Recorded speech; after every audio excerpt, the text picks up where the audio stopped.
آدم شاب في عام 2019 تخرج من المرحلة الثانوية، يسكن في إب يا جماعة الخير، يعني إيش أقول لكم، إب الخضراء الجميلة. هو ثالث إخوانه وهو الصغير، وأسرتهم أسرة مقتدرة ماديا نسبيا. ألح على والده إنه ينزل لصنعاء يدرس في الجامعة، وده يدرس صيدلة.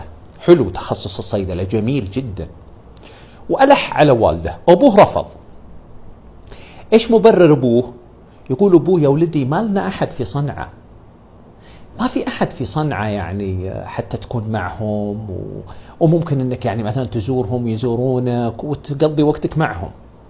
فأصر الولد وقال يا أبوي أنا أبي أتعلم، وأفضل الجامعات في صنعاء العاصمة يعني.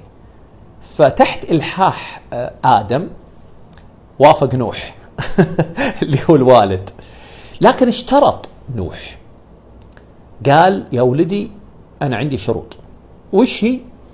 قال إني يعني أدور لك سكن وتسكن لحالك، ما أبغاك تسكن مع أحد، أنا خايف عليك من أصدقاء السوء وكذا. وهذه وجهة نظر، لكن منعه من أن أي أحد يسكن معه هذه مشكلة صراحة، وبتشوفون أثرها بعدين. خلاصة الكلام وافق نوح، قال أبدا تم اللي تشوفه يا والدي. قال خلاص أنا أنزل معك وأشوف وضعك ونسجلك في الجامعة ونطمع عليك. وفعلا حددوا اليوم ونزل آدم ووالده نوح إلى صنعاء. راحوا طبعا سجل في الجامعة، جامعة صنعاء الجديدة، وطبعا الدراسة برسوم يا جماعة. لكن مثل ما قلت لكم والد نوح مقتدر ماديا فما عنده مشكلة، والد آدم آسف مقتدر ماديا فما عنده مشكلة يعني. ثم راح يبحث له عن شقة، ووقعت اختياره على شقة في حي بيت بوس. طبعا هم في صنعاء ينطقون بيت بوس، اعذروني يا جماعة أنا رحت لصنعاء وعشت في هذه المناطق يعني، وبيت بوس فعلا من المناطق الراقية يعني نسبيا. فأبوه راح دور له شقة في بيت بوس. الشقة كانت كبيرة يا جماعة، مفروشة وكبيرة، 4 غرف ومجلس وحمامين ومطبخ، ويسكن فيها آدم لوحده. فرجع آدم يكلم أبوه، قال له يا والدي يعني لو أشوف لي أحد كويس يسكن معي. قال له لا، ما أبغى أحد يسكن معك، وأبغاك تكون لوحدك عشان تاخذ راحتك، ويعني ما أبي أي أحد يسكن معك. وافق نوح، وخلاص المؤمنون على شروطهم يعني. وبدأ فعلا يدرس الصيدلة في الجامعة، وبدأ يتعرف على مجموعة من الشباب وكذا. تعرفون في بداية ما يدرس الواحد يتعرف ممكن على الجميع، لكن بعدين يبدأ يرشح له مجموعة من الأصدقاء الخلص الخاصين. وفعلا آدم تعرف على شاب، الشاب هذا يمتلك خصيصة موجودة عند نوح، وهي حب المغامرة وحب الاطلاع على العالم الغيبي والغيبيات، وحب التعمق في هذا والبحث عنه سواء في الإنترنت أو غير الإنترنت. وهذه صراحة إشكالية عند كثير من الشباب، قادتهم لكثير من الأخطاء والمهالك. آدم في يوم من الأيام كان جالس مع صاحبه هذا يدردشون، فقال له صاحبه والله يا آدم أنا جدي الله يرحمه متوفي، فتشت في أوراقه وفتشت في صندوقه الخاص فوجدت كتاب، الكتاب هذا أبهرني. وأعطاه عنوان الكتاب، وأنا ما أبغى أعطيكم عنوان الكتاب بصراحة. الكتاب هذا لما قرأت فيه حسيت برعب في بداية قراءتي فيه، فأغلقته ورجعته مكانه. في هاللحظة غمزت السنارة مع آدم، قال له إيش حسيت لما قرأت الكتاب؟ قال برعب. قال حسيت بحاجة حولك شيء كذا؟ قال لا ما حسيت والله لأني ما تعمقت فيه. فقال له آدم طيب أبغى الكتاب أنا. فقال له صاحب اعذرني صعب. فاضطر آدم أنه يعرض عرضه، قال يا فلان أنا بعطيك 50,000 ريال يمني. 50,000 ريال يمني تعادل تقريبا، أنا والله ما أستطيع أقول يعني، لكن تعادل تقريبا 1000 ريال سعودي، لأن الريال ب50 ريال يمني، فتقريبا تعادل 1000 ريال سعودي، وصراحة مبلغ مغري. فقال له صاحبه ما في مشكلة، أنا أجيب لك الكتاب بس بشرط يكون عندك فترة تقراه وترجع لي. فقال له آدم متفقين. وفعلا اجتمعوا في الجامعة ذاك اليوم، مر الرجال جايب الكتاب غلافه أخضر غليظ، أوراقه واضح أنها قديمة. يقول آدم فرحت كثير بالكتاب، وأخذت الكتاب وحطيته معي، ثم خلصت الجامعة وانطلقت لشقتي. تذكرون شقته؟ ها، ضخمة كبيرة والوحده الولد. يقول رحت، ولما وصلت بالنهار اطلعت على مقدمة الكتاب فشدني، فيه رموز وفيه أشياء غريبة. فقلت خله الليلة أسمر عليه، أجلس جلسة حلوة كذا عليه في الليل. وفعلا جاء في الليل طلع الكتاب وبدأ يقرأ في الكتاب. إيش وجد في الكتاب يا جماعة؟ وجد في الكتاب آيات قرآنية، وجد أحاديث، وجد آيات محرفة مكتوبة بطريقة محرفة، وجد آيات معكوسة، وجد حروف ورموز معينة يقولها. بدأ الولد يقرأ يقرأ يقرأ حتى وصل إلى عنوان: كيف تدعو ملوك الجن. يقول هذا العنوان شدني بقوة، لأني أنا أعشق المغامرة وأعشق هذا العالم. يحس بالموضوع لعبة. وفعلا بدأ يقرأ حتى وصل لمقطع: اخضع اخضع اخضع. ويقرأ كلام ورموز، ثم يناديهم ويرفع صوته ويعطيه تعليمات الكتاب ويقول اخضع اخضع اخضع. يقول في هاللحظة تفاجأت برعب شديد حسيت فيه. انطفأت الأنوار في المكان اللي أنا فيه، بدأت أحس بأنفاس ناس معي في الغرفة، بديت أحس بقشعريرة في جسمي، بدأ أسمع تكسير في الصحون يعني الكنب وكذا، كل شيء يتحرك. حسست برعب شديد. يقول أنا تذكرت المثل اللي يقول حضرهم، المثل المصري اللي يقول استطاع يحضرهم لكن ما استطاع يصرفهم. يقول تمالكت نفسي، ولعت كشاف الجوال، حاولت أولع اللمبات ما في مجال. يقول رحت أشوف الغرف كلها فعلا مكركبة. رحت للمطبخ وجدت الصحون والكاسات تتكسر. طلعت وجيت للصالة، أحسيت بأنفاس حارة خلفي. التفت وإذا مخلوق غريب قدامي، طوله 1.90 متر تقريبا، مليء بالشعر. يقول وجهه غير واضح. يقول صفعني كف على وجهي وسقطت على الأرض مغمى علي.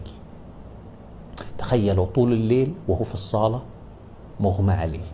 أصبح الصباح وهو في الصالة. اتصل وهو مرعوب على صاحبه ما غيره، قال لي يا فلان تعال بسرعة. جاء صاحبه بدأ يشرح له. يقول آدم بديت أشرح له اللي حصل معي. يقول العجيب إنه البيت مرتب، ما حصل فيه شيء. يقول حاولت أقنعه باللي حصل لي، يقول ما اقتنع، ظن إني أبغى أرعبه لأنه حنا دافنينه سوا، حنا نحب الرعب وكذا، فظن إنني أبي أرعبه. يقول قلت له خذ الكتاب حقك، وال50,000 اللي أعطيتك إياها هذه ثمن حماقاتي، خذها وخلاص روح. يقول فعلا أخذ الكتاب وراح. يقول لبست ثيابي وضبطت أموري وانطلقت للجامعة. حاولت أتناسى الموضوع. يقول ورجعت من الجامعة.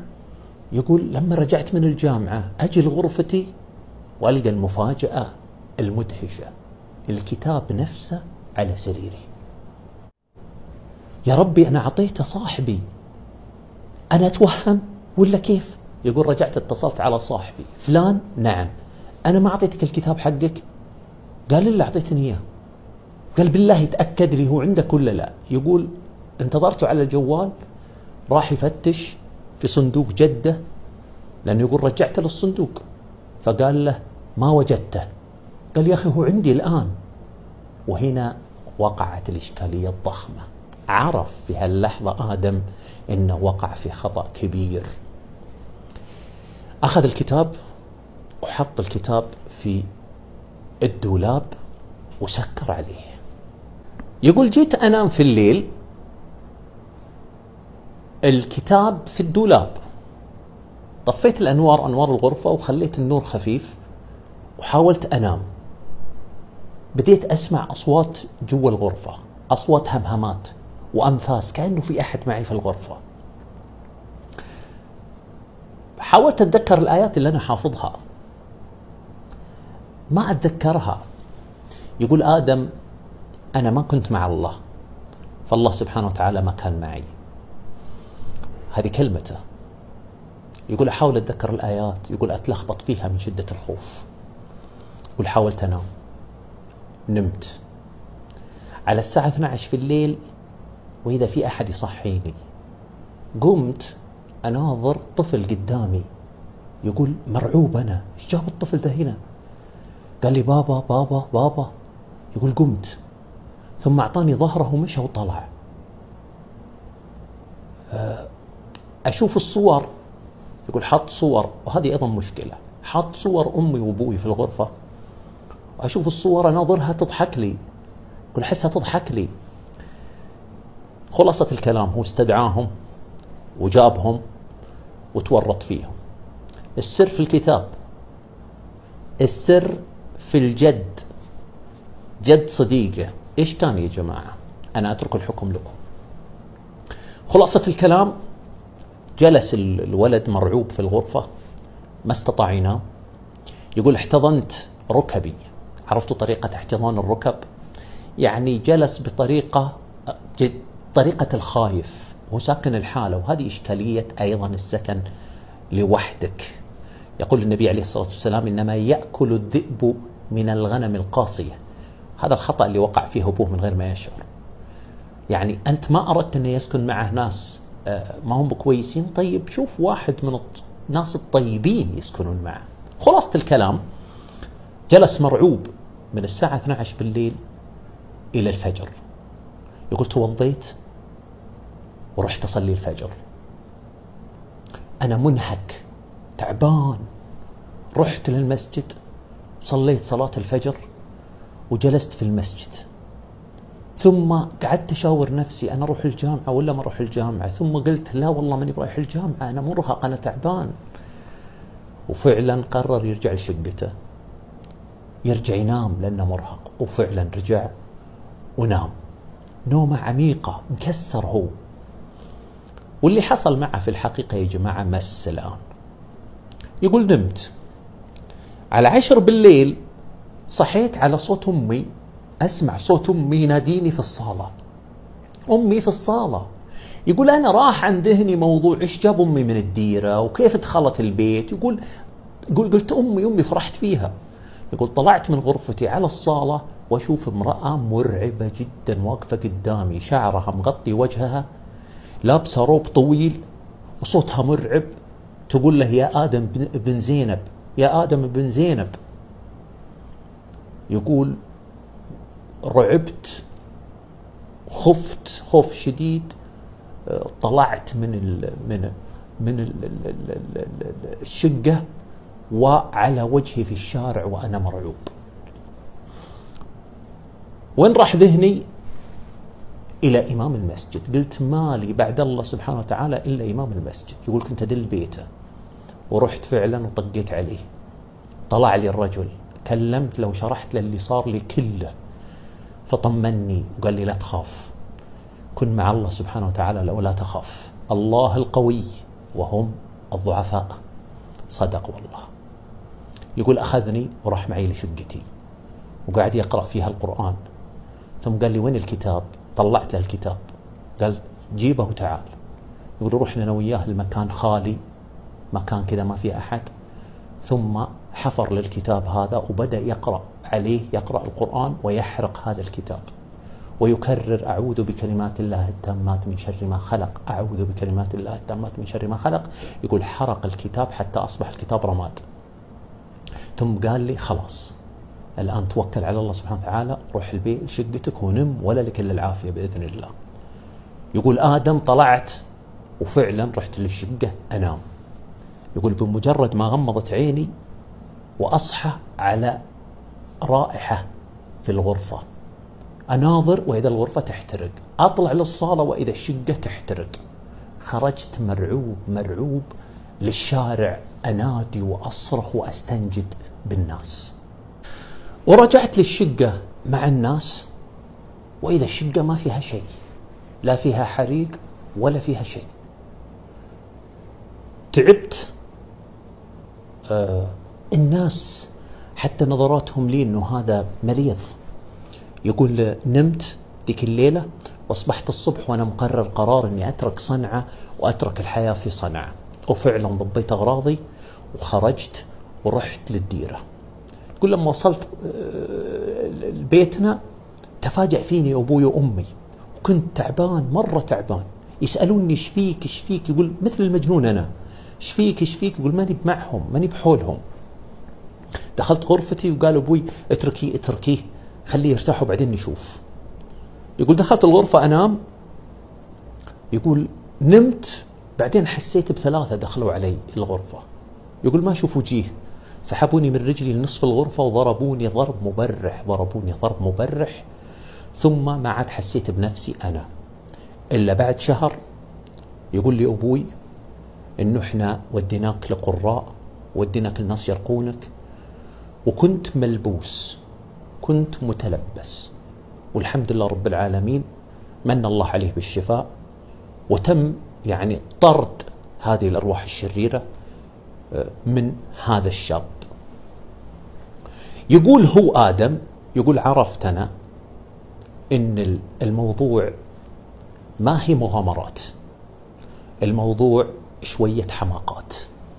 وهذه يا جماعة الخير درس بليغ حصل عليه أخونا آدم. بعض الدروس المؤلمة والشديدة ممكن تجيك بكل بساطة بسبب تهورك وقلة حكمتك ونظرتك للأمور. بعض الشباب يقودهم البحث عن المجهول والبحث عن الغيبيات والبحث عن ما وراء الطبيعة، إنه يذهب للأماكن المهجورة ويتحداهم، إنه يكون غافل عن ذكر الله سبحانه وتعالى وإقام الصلاة وقراءة القرآن والأذكار والتحصين، إنه يروح يأخذ هذه الكتب التي تعلم الشعوذة وتعلم السحر. الكتاب في الحقيقة اللي وقع بين يدي أخونا آدم هو كتاب يستخدمه المشعوذين لاستحضار هؤلاء الجن أو ملوك ومردة الجن. وتعرفون أنتم أن الساحر حتى يستميل هؤلاء له وحتى يستفيد منهم ويخدمون في سحره وشعوذته يشرك بالله ويكفر بالله سبحانه وتعالى ويقدم لهم ما يشاءون من الكفريات، ومنها قلب الآيات وعكس الآيات يعني تدنيس الآيات القرآنية بدم الحيض وغيره.